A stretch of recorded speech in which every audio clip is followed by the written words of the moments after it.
Prime Minister Modi launched the Global Biofuels Alliance on the sidelines of the G20 Summit and said that it marks a watershed moment in the quest towards sustainability and clean energy, which are the key beneficiaries companies. Let's get in more details of that, and Somit is joining us with the list. Take it away, Somit.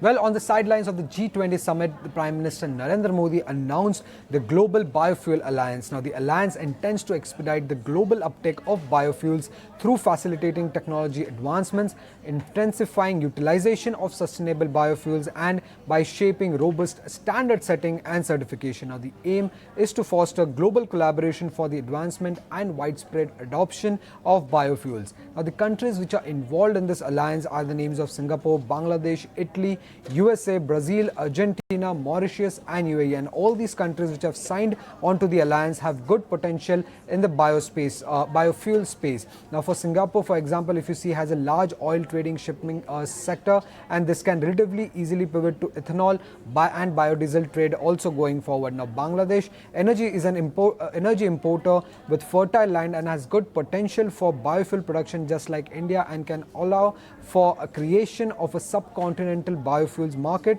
Italy has an important presence in the maritime trade and can serve as a connector for the European energy trade. Also, USA, if you see, is the world's largest ethanol producer. When it comes to Brazil, they're the second largest ethanol producer and the most advanced one too. Now, Brazil energy minister had recently made a trip to India to discuss the global ethanol trade. When it comes to Argentina, they have a large biofuel production potential going forward, and when it comes to Mauritius, they're an important transshipment location. And lastly, when it comes to UAE, has a significant oil shipping industry which can pivot to liquid biofuels going forward. Also, it can become a large biofuel importer to reduce its carbon footprint and to boost oil and gas exports going forward. Now it comes to the companies that tend to benefit because of this alliance. Firstly, all ethanol producing companies like Praj Industries, BCL Industries, Gulshan Polyols and others. Apart from them, it's Thermax who could benefit because they provide EPC services for biogas plants.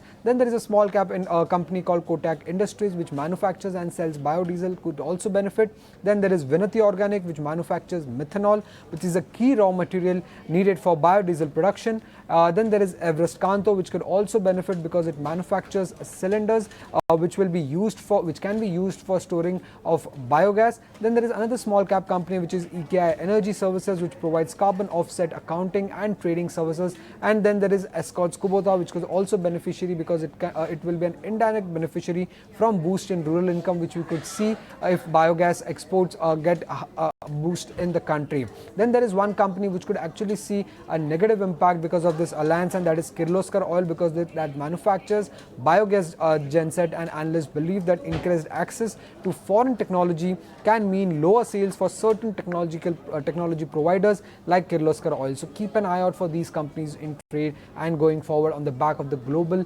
Biofuel Alliance. Thank you so much for that, Somit, for outlining all the companies that are likely to benefit and the ones that may not also benefit from this alliance.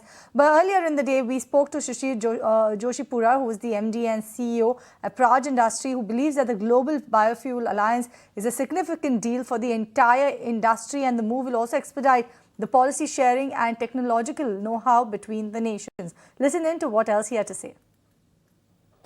I think this is one of the most important development that has taken place in recent times, inviting a global forum for Biofuel Alliance. And if you would recall, there was a similar success story of International Solar Alliance. And I think the time has come for us, India, to take lead. And that's what is happening under the G20 program. India, United States, Brazil, and 19 other countries have come together to form a Global Biofuel Alliance. And I think this is a very, very significant move, because this means that we are now actually saying that biofuels have a very, very important role to play across the global economies to ensure sustainable development as we go forward in future. And what it means is that the countries like India, United States, and Brazil, who are the current leaders in adoption of biofuels in their economies, are actually telling the rest of the world that come join this journey with us. And that fundamentally, and we will make available the technology, the policy directives, the initiatives, the market mechanisms, how do we develop the whole ecosystem, So there's a whole host of offerings that can go out of these countries to the rest of the world. Specifically to India, we are a leader. As you are all aware, there's an absolute benchmark program that the government launched about EPP20 that we are rolling out to ensure 20% of ethanol blending by 2025. And that means, and that's a program that is well on its way to success. We are way ahead of our milestone that we had put for ourselves. Okay, so that's the whole news and the management of Praj Industries. So the big boost coming in for the biofuel industry. So let's connect with our experts and understand from them which are the stocks that are on their radar. And for this, let me welcome on board Avinash Gorakshakar, Head Research at Profitmart Securities. And we're also being joined by Kunal Bothra. As always, a very good morning to both of you gentlemen. And Avinash, coming to you, how do you see this particular development, and in the long run, as per you, which are the companies that are likely to benefit the most? Because for today, we are seeing great moves coming in on Praj Industries, BCL Industries, Gulshan Poly. They are seen to be buzzing, and even Thermax is up anywhere between 1 to 1.5%. But for the longer run, so that's the immediate impact that we are seeing on the stocks. But for the longer run, how do you see this development, and which could be a best bet amongst them? Yeah, good afternoon. Good morning, Shrishti. I mean, my sense is that this development in the G20 Summit has actually encouraged the use of ethanol, and biofuel is one aspect where India has the technology, has a significant amount of taken an initiative about a couple of years back. So I think you're going to see a very large export market opening for most of the sugar companies, specifically for ethanol. And as far as the capital goods is concerned, I think there cannot be any company which can outbeat Praj. They are not only into the making of ethanol plants, but they are also, doing a lot of R&D on compressed biogas, specialty aviation fuel.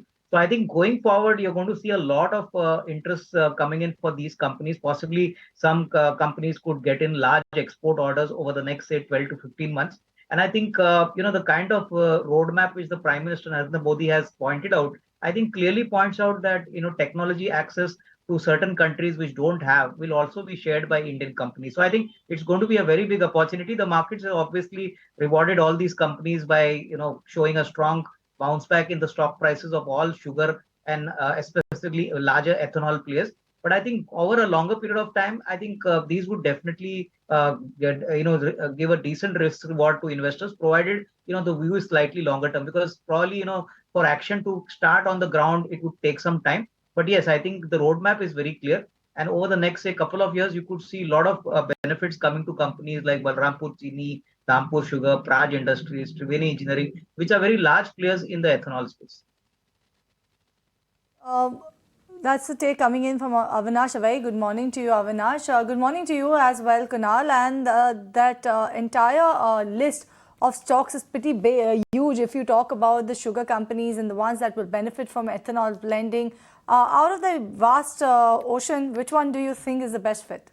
Well, yeah, there are too many stocks, and I think most of the stocks have gone into a very synchronized price action. Look at the last 3 years, 4 years of history, whether it's Balrampur Chini, the mid cap names in the sugar pack, the small cap names.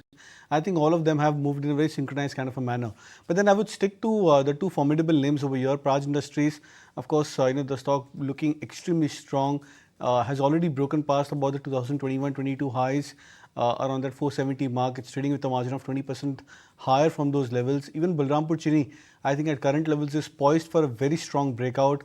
My sense is that the stock is ending almost 100 to 120 point of consolidation at this 420, 425 mark. So we can expect at least another, such kind of a strong up move of 100 plus points for Balrampur Chini, say in the next 6 months or so. So that could be another pick which one could be looking out for from current levels.